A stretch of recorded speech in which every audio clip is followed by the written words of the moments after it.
Hello friends, welcome to my YouTube channel English for everyone. तो दोस्तों, पिछले video में हम लोगों ने कवर किया था चार्ल्स लैम्ब साहब की बायोग्राफी को। देखा था किस तरह से आपने अपनी लाइफ के उतार चढ़ाव को फेस किया, कौन कौन सी कठिनाइयों से संघर्ष करते हुए भी आपने साहित्य को एक नई दिशा प्रदान की। तो दोस्तों, आज का हमारा टॉपिक रहेगा इनके द्वारा लिखे गए मेजर वर्क का। यहाँ से अक्सर क्वेश्चन पूछे जाते हैं, तो guys now come on the topics. सबसे पहले शुरुआत करते हैं इनके सबसे पहले work, specimens of the English dramatic poets who lived about the time of Shakespeare. It is a collective extract from Elizabethan and Jacobean drama. The 20th century critic Edmund Burton considered it the most striking anthology perhaps ever made the English literature. ये appear हुआ 1808 में।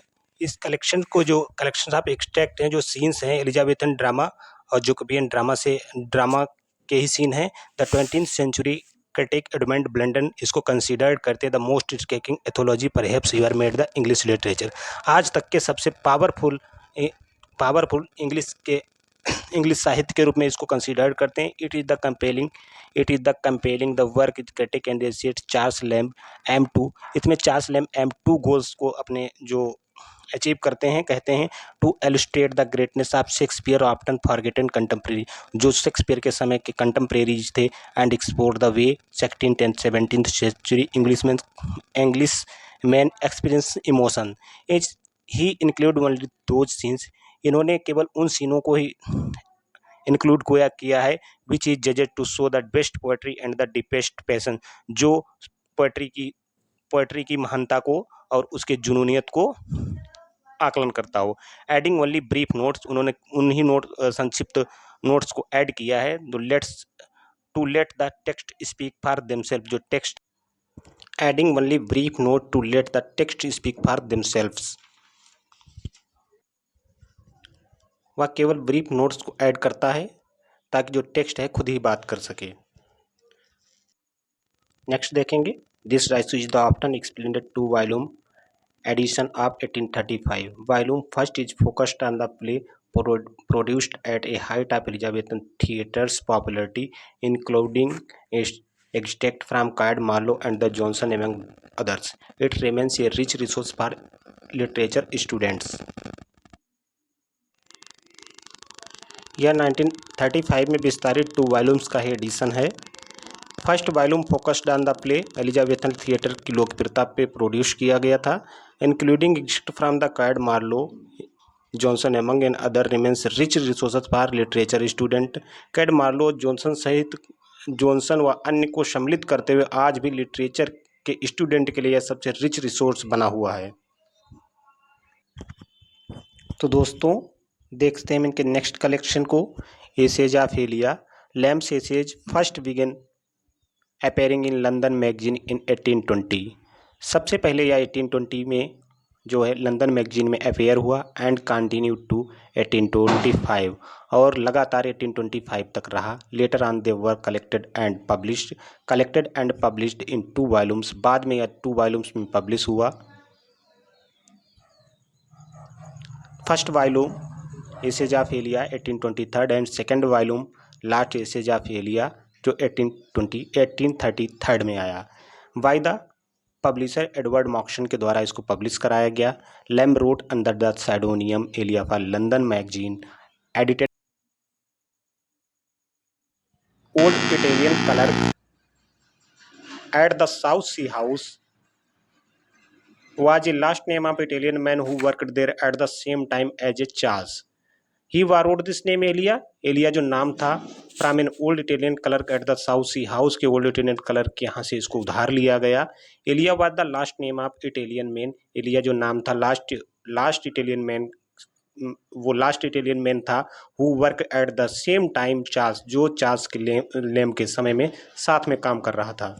दोस्तों, essays of Elia से कई बार question पूछे जाते हैं, तो अगर आपके पास समय है तो आप इसको ज़रूर पढ़ें। वैसे परीक्षा की दृष्टिकोण से जितना महत्वपूर्ण था मैंने वो बता दिया। अगर आपके पास समय है तो आप इसको बुक से या अन्य कोई रिसोर्स के माध्यम से जो आपके पास अवेलेबल हो पढ़ सकते हैं। तो दोस्तों एसेज ऑफ एलिया से जो महत्वपूर्ण था वो मैंने आपको बता दिया।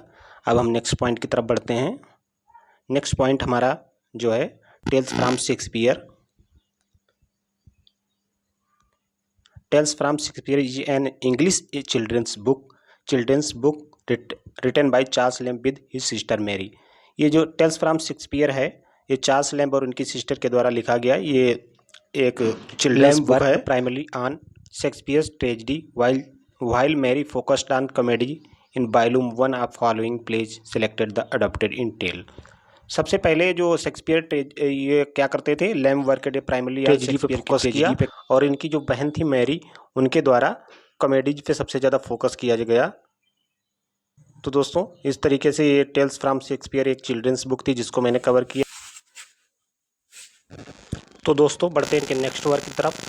ये इनका नोवेल है, ये tales of Rosamund Gray and old blind Margaret. 1798 में आया। ये इनके दोस्त जो मर्मेड्यूक थॉम्सन ने उनको डेडिकेट है। ये जो शॉर्ट रोमांटिक नोवेल है। It story a young named Allan Clare. ये एलन केयर की स्टोरी है हु लव्स रोसमाउंट ग्रे, जो रोसमाउंट ग्रे से प्यार करता है, but their relationships come to nothing. लेकिन उनकी जो रिलेशनशिप है वो आगे तक नहीं चल पाती because the sudden death of miss grey, क्योंकि अचानक से मिस ग्रे कहानी है डेथ हो जाती। द करेक्टर यंग गर्ल जो है ये डिपेंड है एनी सिमंस पे। Although the story is not particularly successful a narrative because Lamb's poor sense of plot, इसमें क्या थे poor sense और plots थे इसलिए ये सक्सेसफुल नहीं पाई। Lamb's contemporaries and led Shelley to observe, Shelley जो ऑब्जर्व करते what a lovely things Rosamund Grey, how too much knowledge the sweetest part of nature in it।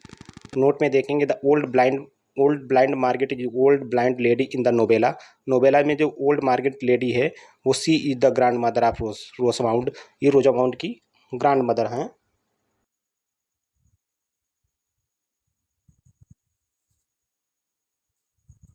तो दोस्तों देखते हैं नेक्स्ट पॉइंट को। Tales from Shakespeare is an English children's book. ये English children's book थी written by Charles Lamb with his sister Mary Lamb. ये और इनकी बहन सिस्टर मैरी के द्वारा ये जो चिल्ड्रंस बुक है जो टेल्स फ्रॉम शेक्सपियर को लिखा गया। जो Charles lamb worked primarily on Shakespeare's tragedy पे काम किया करते थे व्हाइल जबकि मैरी फोकस्ड ऑन कॉमेडीज। जो मैरी इनकी बहन थी कॉमेडीज पे फोकस करती थी। तो दोस्तों अब बात करते हैं इनके पोएम्स के बारे में।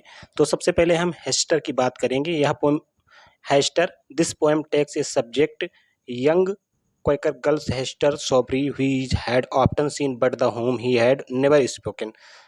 Though she had was in love with her, she married early and soon dead।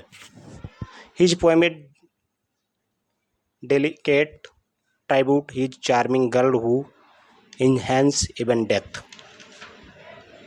तो दोस्तों बात करते हैं इसके पोएम के बारे में। सबसे पहले हेस्टर की बात करेंगे। तो Hester, this poem takes a subject young Quaker girl Hester Savory whom he had often seen but whom he had never spoken, though he said he was in love with her, she married early and soon death। His poem is delicate tribute to that charming girl who enhance ever death। ये हेस्टर एक poem है। यह poem अपने subject के रूप में एक young Quaker girl को एडॉप्ट करती है। यहाँ वह कहता है कि वह लड़की को अक्सर देखा करता था लेकिन वह कभी उससे बोल नहीं पाया था। शायद वह उससे प्यार करता था। वह जल्दी ही शादी करती लेकिन वो एक्सपायर हो गई और जल्दी उसकी मृत्यु हो गई। उनकी कविता उस सुंदर लड़की को एक श्रद्धांजलि के रूप में। तो दोस्तों देखते हैं इनकी next poem the old familiar face. ये ब्लैंक वर्स में है। इनकी माँ की मृत्यु को जो है डिस्क्राइब करती है। तो ये भी काफ़ी इंपॉर्टेंट, इसको भी आप लोग देख ही लीजिएगा। तो दोस्तों आज के वीडियो में बस इतना ही। अगले वीडियो में हम बात करेंगे चार्ल्स लैम्ब से रिलेटेड इंपॉर्टेंट क्वेश्चंस की। तो दोस्तों मिलते हैं नेक्स्ट वीडियो में। तब तक के लिए tata bye bye, God bless you.